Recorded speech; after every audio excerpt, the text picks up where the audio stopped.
I want to introduce you right now, the board president of MOAR, Kevin McCarthy.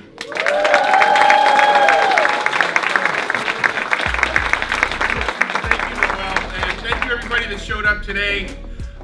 Recovery is real because you're here. Because you show up for your recovery today. That's what makes it real. All right?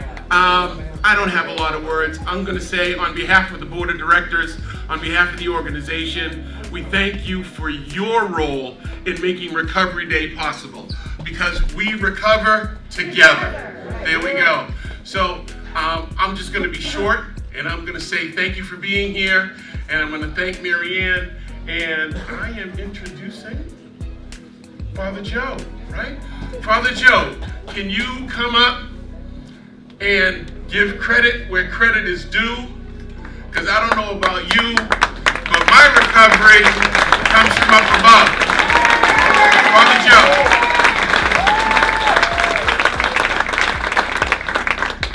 Good morning. Can we get an amen to start with? Amen to start out, and all the good that's gathered here, and all we bring together. Blessed are you, Lord God, Allah, Adonai, Lord, all the names we bring together in the spirituality of recovery as we pray in a special way for anyone who's most in need of a moment today. And before we begin to celebrate recovery, we recognize the needs around us of struggles and challenges, and gratitude for all who do so much in recovery and bring together all that this day represents. As we are about to celebrate recovery, and we say celebrate recovery. Celebrate recovery. Celebrate in your presence, even if it's virtually. We will be physically present again, hopefully soon. Recovery Month is an important marker to recognize that recovery is real, and we need to support one another and each person's individual journey to engage in treatment and support, and not to blame, and acknowledge the urgent need to dispel the stigma that surrounds addiction. Mary Ann has been a champion for the recovery community for more than 30 years. Her vision, her hard work, has built MOAR into what it is today, a powerhouse of recovery. There's no question that her determination, her voice, and empathy has saved lives. And so to formally recognize what Mary Ann has done for this community, it is my privilege, my true privilege, to present Mary Ann with a citation on behalf of Governor Baker. Mary Ann's team always has a physical copy and it says, for the past 3 seasons of I am pleased to confer this governor's citation in recognition of your 30 years of dedicated advocacy and education at the Massachusetts Organization for the Addiction.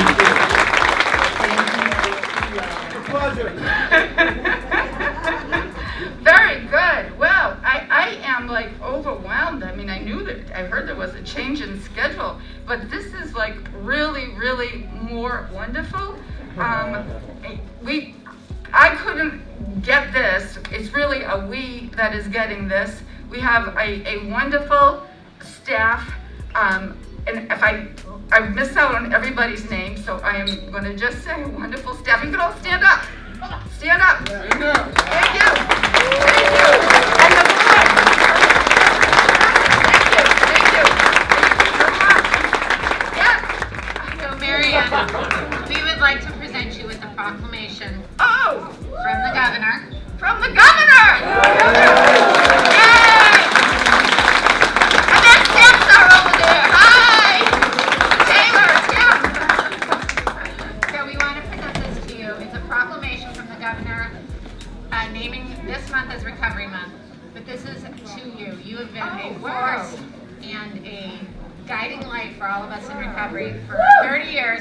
I remember seeing Mary Ann 30 years ago at Mount Auburn Street, and Mount Auburn Hospital, and she was still jumping around, still screaming, still getting all of us excited about recovery, and I'm so grateful that I get to call you my friend. Oh, thank you.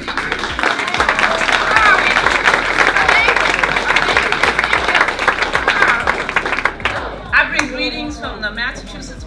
Alcoholism and Addictions Council. I started where many of you are today. I want you to know that recovery works. Yeah. I own my own mental health and substance abuse clinic today. Recovery,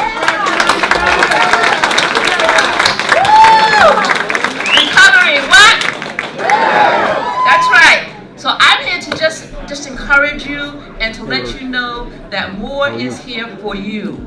We are here for you. You have a voice through MOAR. Do not ever underestimate who you are, what you bring, because it's because of people like us who have been to death and back again that can say what? Recovery works. Recovery works. So my name is Deirdre Calvert, and National Recovery Month is of particular personal significance for me because of my own recovery journey. I am also a person in long-term recovery, and what that means to me is I have not had a drink or illicit substance since July 23rd, 2011. Got a nice decade behind me. I also happen to be the director of the Bureau of Substance Addiction Services for the Massachusetts Department of Public Health.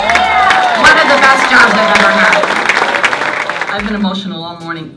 One, because I'm so grateful that so many of us made it through the last 18 months. Because a lot of people didn't. And so I'm a person in long-term recovery. And that means that I haven't had a drink or a drug in 36 years. And I came in on an OD. For those of you who know me, I came in on an OD, and a nurse in the, I always say this because I think it's so important, a nurse in the emergency room, because the doctor didn't know what was going on. He thought I was like tripping, and I had literally OD'd and seizured from smoking freebase. And he was like, oh, you're on hallucinogenics. And I'm like, no, I'm not. And the nurse knew, and she pulled me aside and said, are you done? And I was like, yeah, I think I am. And she hooked me up with a mutual step group in the area. And I've been in recovery ever since. That woman was a recovery coach at that time. That's the recovery coaches we have in emergency rooms right now. That's right. Those are the ones that intervene and take care of business because nobody else understands it like we do. So grateful to Mary Ann. I am so grateful to MOAR for bringing this group together of people who have accomplished so much and continue to accomplish and inspire every single day. Thank you for everything that you guys do.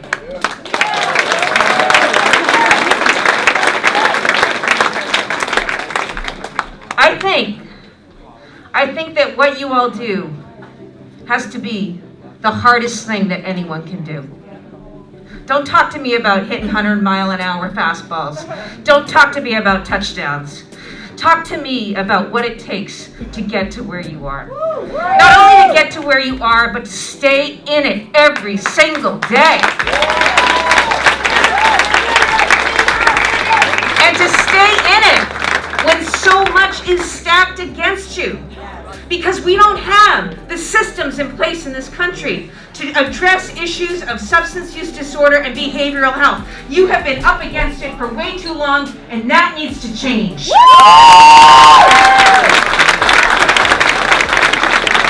My name is Javier Hernandez. They introduced me as Dr. Hernandez. I have a PhD, but I also have a GED. My GED I got in prison. And it was more difficult to get a GED in prison than to get a PhD out here. And I say that not to pat myself on the back, but to speak to the people who are in the room, who are in recovery, who have been told, no, you cannot. Yes, we can and we will. Yes, we can and we will. Wow, today is amazing.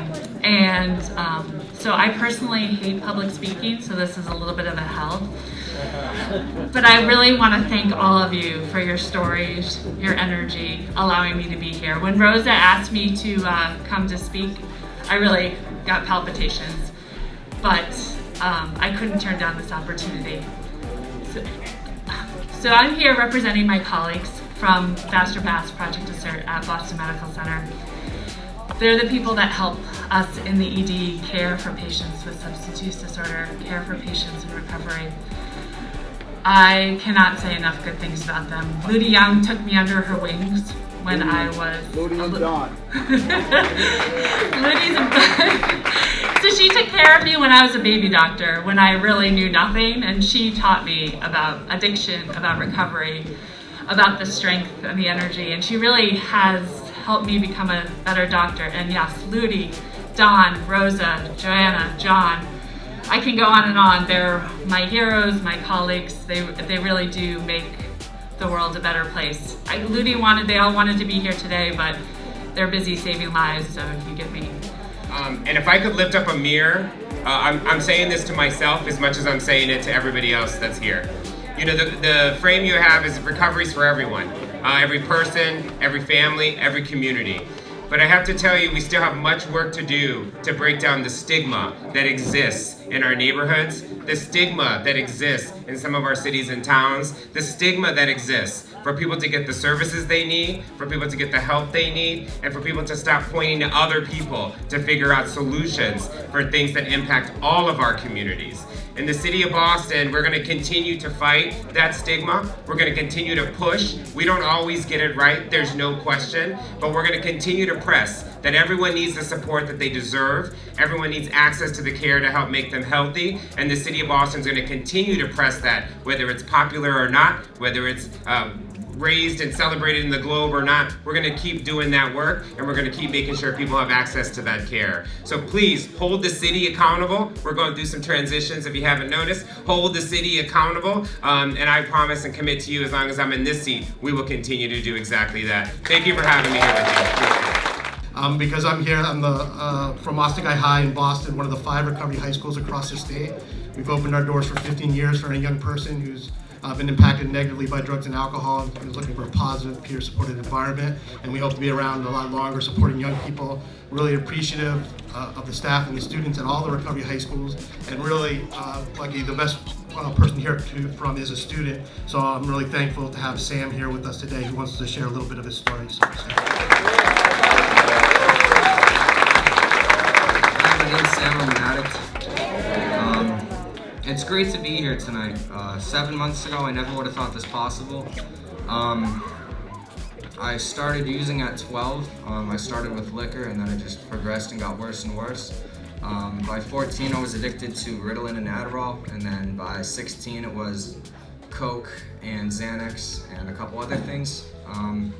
I've spent the last 5 years in hospital after hospital because anytime anything went wrong, I'd just get sectioned and go to a hospital. And it'd make things a lot worse. About 7 months ago, after I got sectioned, during a Xanax blackout, they decided to send me to a detox instead of a hospital, and honestly, that was the best thing that could have happened to me. I ended up at the Cushing House for the 2nd time. This was my 13th program, and I just graduated the 6-month program on Friday.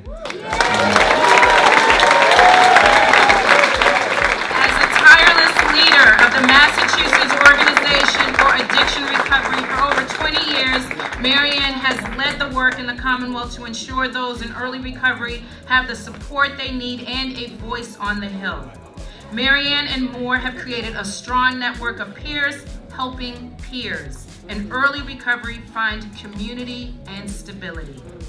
In recognition of her dedicated advocacy and education work, I am presenting Marianne with a letter of citation.